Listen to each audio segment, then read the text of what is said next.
Hello' everyone, বৰ্ণালী সৰু পাকঘৰলৈ আজি বনাইছোঁ ব্ৰেড চপ। এয়া চাওক। তো ফ্ৰেণ্ডছ, মই আজি কেনেকৈ ব্ৰেড চপ বনাইছোঁ আপোনালোকৰ লগত শ্বেয়াৰ কৰিম। তো ফ্ৰেণ্ডছ, ব্ৰেড চপৰ কাৰণে মই লৈ লৈছোঁ ইয়াতে কেইখনমান ব্ৰেড, আৰু মই ইয়াতে 4টা আলু বইল কৰি লৈছোঁ। আৰু এতিয়া মই আলুখিনি অলপ ফ্ৰাই কৰি লওঁ। মই কেৰাহী গৰম দিলোঁ। মোৰ কেৰাহী গৰম হৈ গৈছে। এতিয়া এড কৰিছোঁ সৰিয়হ তেল।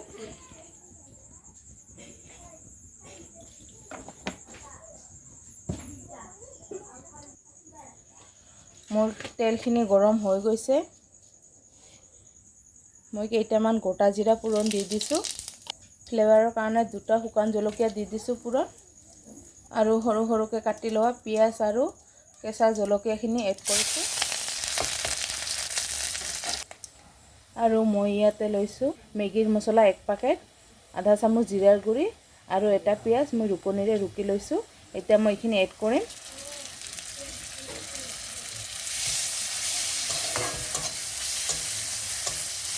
মই প্লেটখন ধুই অলপখিনি এড কৰিম পানী।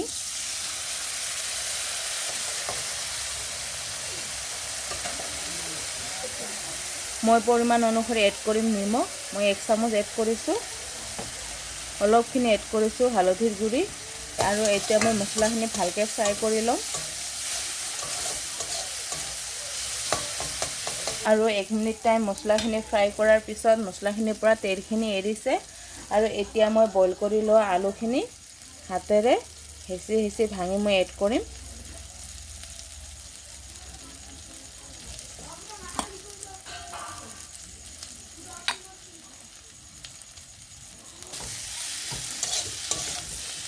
আৰু মছলাখিনিৰ সৈতে মই আলুখিনি 1 মিনিট টাইম ফ্ৰাই কৰি ল'ম।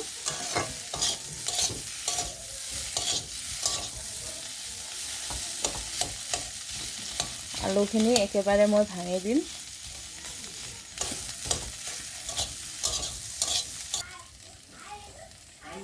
আৰু এতিয়া মই 1 চামুচ এড কৰিম গৰম মছলাৰ গুড়ি, আৰু গৰম মছলাৰ গুড়িখিনি মই এড কৰাৰ পিছত আলুখিনি নমাই ল'ম।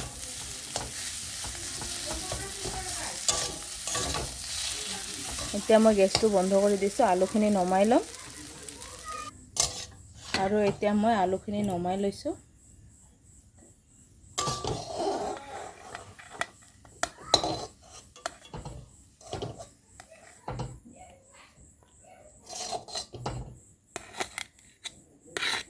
মই এতিয়া আলুখিনি অলপ ঠাণ্ডা হ'বলৈ দিম।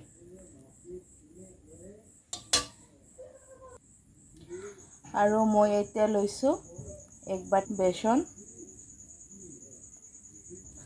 কৰ্ণফ্লাৱাৰ ল'ম 2 চামুচ, কৰ্ণফ্লাৱাৰ লৈছোঁ 2 চামুচ, 2 চামুচ।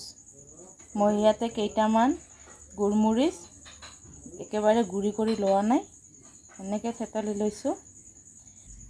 পৰিমাণ অনুসৰি এড কৰিছোঁ ক'লা নিমখ। মই 1 চামুচ এড কৰিছোঁ। আৰু এতিয়া মই এইখিনি গুলি ল'ম অলপ পানীৰে। আৰু বেচনখিনি অলপ পাতলকৈ গুলি ল'ব লাগিব, বেছি ভাৰীকৈ গুলি ল'লে নহ'ব। এয়া চাওক। আৰু এতিয়া মই ইয়াতে লৈ লৈছোঁ এখন ব্ৰেড, আৰু মই ব্ৰেডখনৰ ওপৰত এনেকৈ আলু লগাই দিছোঁ।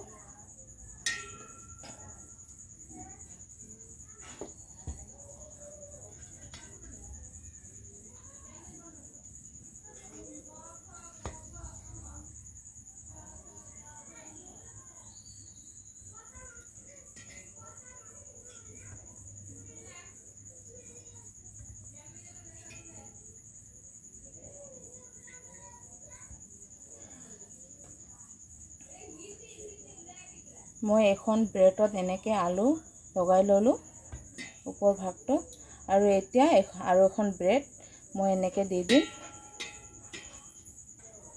আৰু এতিয়া মই ব্ৰেডখন চাকুৰে মাজতে 2 টুকুৰ কৰি ল'ম।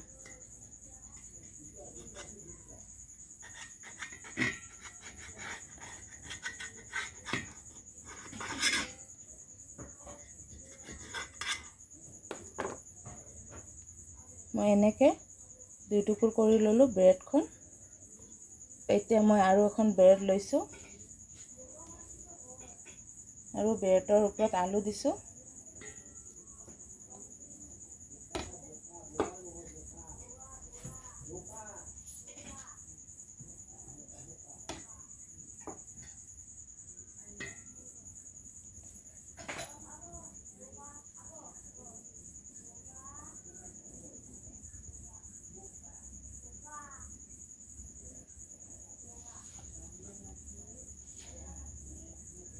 আৰু এখন ওপৰত দি দিছোঁ ব্ৰেড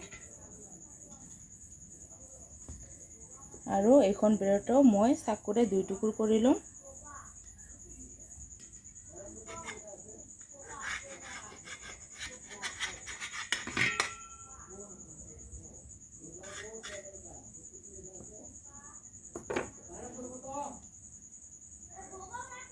চাওক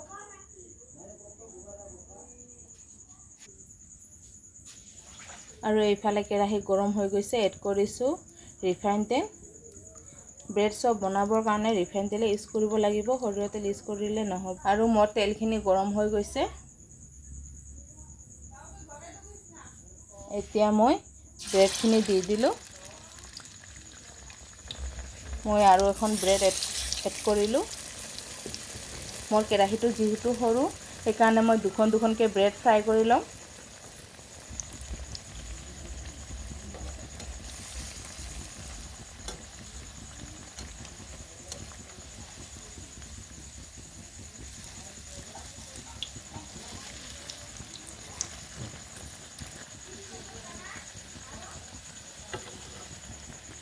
মোৰ কেৰাহীটো সৰু হৈ গ'ল, সেইকাৰণে অসুবিধা হৈছে ব্ৰেডকেইখন ওলটাবৰ কাৰণে।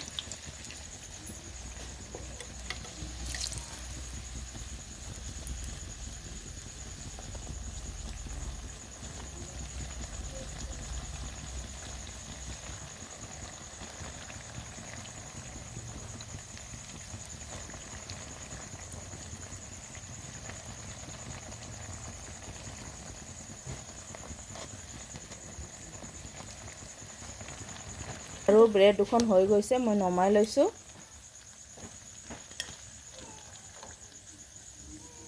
এতিয়া মই আৰু দুখন ব্ৰেড এড কৰিম। আৰু এতিয়া মই ওলটাই দিলোঁ।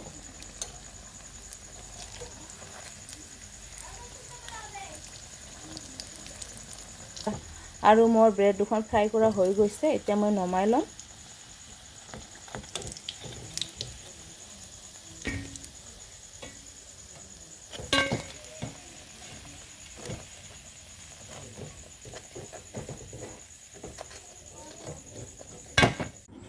আৰু এয়া চাওক, হৈ গ'ল মোৰ আজি ব্ৰেড চপ।